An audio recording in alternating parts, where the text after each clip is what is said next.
भारत पाकिस्तान के बीच इन दिनों तनाव बढ़ा हुआ है। 22 अप्रैल को पहलगाम में आतंकियों ने 26 लोगों की हत्या कर दी थी, जिसके बाद भारत 7 से 8 मई की रात को ऑपरेशन सिंदूर जारी कर आतंकियों के 9 ठिकानों को तबाह कर दिया, जिसके बाद से दोनों देशों के बीच सीज फायर समझौता हुआ और मामला फिलहाल शांत होता दिख रहा है।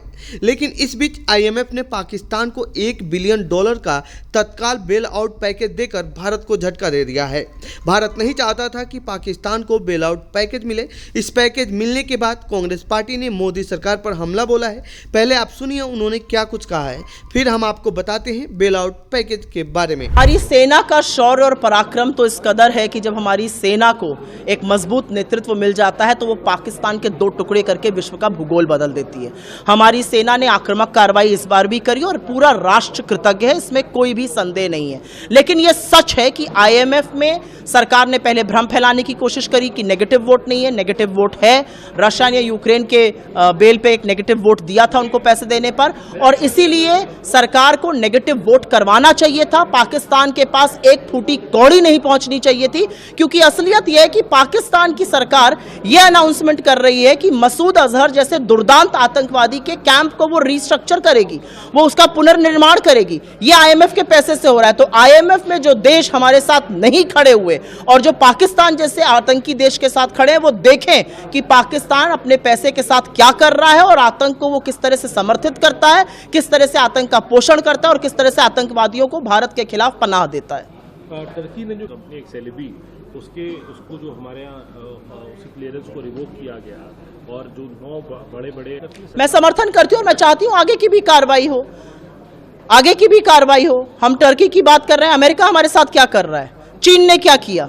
अब तो आप ही लोगों के माध्यम से भारत सरकार के सूत्रों से पता चल रहा है कि चीन के मिसाइल से पाकिस्तान के पास वगैरह, चीन से हमारे क्या संबंध है। टर्की में जो किया और भी हमें करना चाहिए। अमेरिका जाके $304 मिलियन की डील अनाउंस करके टर्की के साथ आ रहा है। अमेरिका हमें बार बार खरी खोटी सुना रहा है। इन सब बातों का भी तो जवाब मिलना चाहिए। लेकिन आज का मुद्दा है बीजेपी के लोग सेना का अपमान, उसका तिरस्कार क्यों कर रहे हैं, और उसी मुद्दे पर हम टिके रहना चाहते हैं, क्योंकि वो कतई बर्दाश्त नहीं है। बेल आउट पैकेज क्या होता है? बेल आउट का मतलब आमतौर पर दिवालियापन के जोखिम में किसी देश या संस्था को जो लोन दिया जाता है उसे बेल आउट कहते हैं। यदि कोई देश दिवालियापन के कगार पर है तो उसे IMF यानी इंटरनेशनल मॉनेटरी फंड मदद करता है और उन देशों को लोन देता है। यह उन स्थितियों में होता है जब किसी देश के पास मुद्रा संकट, बढ़ना बाहरी कर्ज या घटता विदेशी भंडार की स्थिति आ जाती है। IMF बेल आउट कैसे जारी करता है?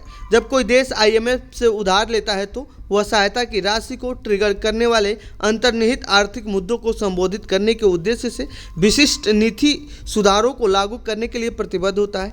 IMF वेबसाइट के अनुसार ये नीति समायोजन IMF ऋण के लिए शर्तें हैं और यह सुनिश्चित करने में मदद करते हैं कि देश मजबूत और प्रभावी नीतियों को अपनाएं। IMF ऐसे फंड स्पेशल ड्रॉइंग राइट्स यानी SDR के माध्यम से देता है, जो 5 प्रमुख मुद्राओं के आधार पर निर्धारित किया जाता है। इनमें अमेरिकी डॉलर, यूरो, चीनी युआन, जापानी येन और ब्रिटिश पाउंड शामिल है। यह सहायता ऋण, नगद संवितरण, बॉन्ड खरीद या इक्विटी निवेश के रूप में भी हो सकती है। अब सवाल यह है कि क्या भारत चाहता तो पाकिस्तान का ये बेल आउट पैकेज रोक सकता था? दरअसल IMF कार्यकारी बोर्ड में 25 सदस्य होते हैं, जो सदस्य देशों या देशों के समूह का प्रतिनिधित्व करते हैं। यह ऋण स्वीकृत सहित दैनिक परिचालन मामलों को भी देखते हैं। सभी सदस्यों को एक वोट देने का अधिकार होता है। IMF में कुछ मामलों का निस्तारण वोटिंग के माध्यम से किया जाता है, कुछ मामलों में निगेटिव वोटिंग और पॉजिटिव वोटिंग दोनों होती है और कुछ में केवल पॉजिटिव वोटिंग होती है। पाकिस्तान वाले मामले में निगेटिव वोटिंग नहीं थी, इसीलिए भारत ने इस मामले पर वोटिंग के दिन अनुपस्थित रहकर इसका विरोध किया था। तो ये थी पाकिस्तान को IMF से मिले बेल आउट फंड से जुड़ी हमारी रिपोर्ट। आपको कैसी लगी ये रिपोर्ट कमेंट बॉक्स में बताएं। साथ ही इस पूरे मामले पर आप क्या कहना चाहते हैं कमेंट बॉक्स में लिखें। बाकी देश दुनिया की खबरों के लिए बने रहिए जनसत्ता के साथ। धन्यवाद।